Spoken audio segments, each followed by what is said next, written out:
Ana, one of the higher skill floor heroes in Overwatch. As requested by Caballero, Jesse and Mr. Memesilk, no copyright. This video will cover 5 strategies, tips and tricks that you can use to instantly see an improvement to your Ana game. Tip number 1. Know when to scope. Unlike Widowmaker, Ana is capable of quick scoping, and this is obviously extremely powerful. Also something you might want to practice that is only possible for Anas and not Widowmakers is quick scoping. Basically what you do is zoom in until you just get into scoped mode, and then shoot and release the scope again. This helps you in a few ways. First, you have a better view of the whole battle between shots, which will make it possible for you to find a target other than the one you're looking at. However, what many Ana players do not consider is that scoped shots leave a visible trail and telegraph your position to enemies. This might not always be a problem, but against an enemy dive comp with Genjis and Winstons, prioritizing left clicks from the back lines will result in you drawing far less attention to yourself. Scoping has its place, like for when healing smaller targets like Tracer, but if you really want to fly under the enemy's radar, holding back on the scope can be a lifesaver. Tip number 2. Nano boosting off targets. Comboing Nano is great, but you may find yourself holding onto Nano for too long, or the guy you are hoping to combo with randomly and uselessly wastes his ultimate without you.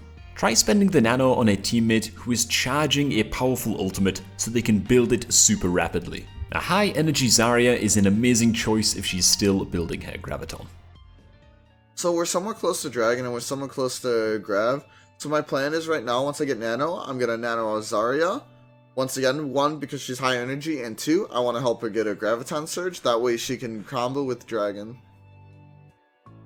So right now, when I was pressing tab, I saw that our Zarya had 72% ult charge. So right now I have Nano. Nano is extremely good for helping your allies farm ults. So what I call in voice chat is I say, Reinhardt, you're gonna shatter, I'm gonna Nano Zarya, she's gonna get Grav, and then she's gonna use Grav because it's last fight. So, like I said, they're gonna Dragon, but we have Nade. I'm gonna Nano our Zarya, and we're gonna be able to get Grav off of it. And then we're gonna be able to tire them and easily win the fight. Tip number 3. Animation cancel your reloads. This is a small tip, not to mention being high risk and low reward. But if you are all about optimizing your Ana gameplay to the absolute max, use your Bionade to cancel your reload animation at the exact moment your ammo is replenished. You will spend exactly the same amount of time reloading, the only difference being, of course, you get to cancel the reload animation early and land a grenade in the process. This can also be done with a melee hit for when dueling enemy flankers at close range. Of course, if you mess this up, well, you are risking death for the sake of saving a very small amount of time, so definitely don't try this in comp unless you are super confident that you can pull it off every time. Tip number 4. Subscribe to the Game Leap Overwatch YouTube, and never disrespect the enemy Widow. In the words of Widowmaker herself, Ana is just a shell of a woman. Savage. But really, Ana should avoid dueling Widowmaker at all costs. Not only does Ana have better things to do, like healing her teammates, but she's also simply not cut out for dueling Widowmaker. Simply put, Widow can take out Ana in one headshot, and this is not difficult if the Ana is moving slowly while scoped in. Ana, on the other hand, will always take 3 shots to bring down the Widowmaker, and thus the odds are usually going to be stacked against her. This is like one of the best positions to play as Ana, in my opinion. But if you do have to move up a little bit, if there's a Widowmaker, since there is a Widowmaker, I am going to move up towards this mini over here to the left. It's a tiny bit.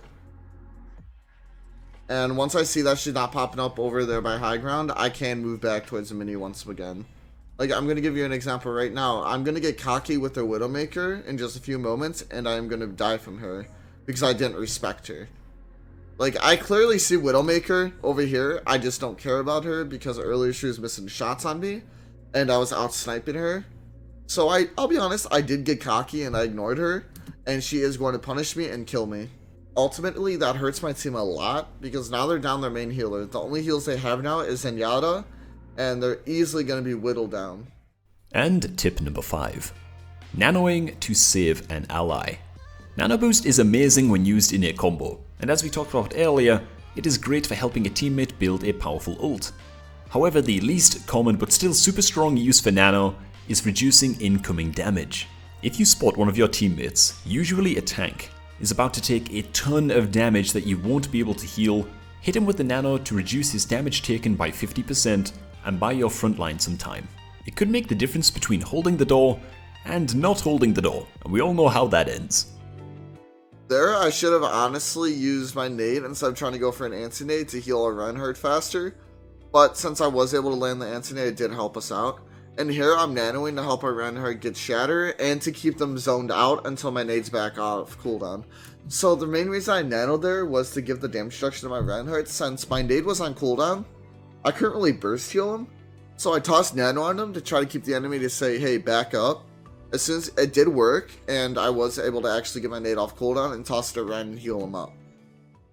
So, did you learn something new? Which hero should we cover next in this Top Tips series? Of course, as always, all of these tips have been sourced from Overwatch.gameleap.com, the link to which can be found in the video description. We do hope you enjoyed this video. I've been Tom from the GameLeap team.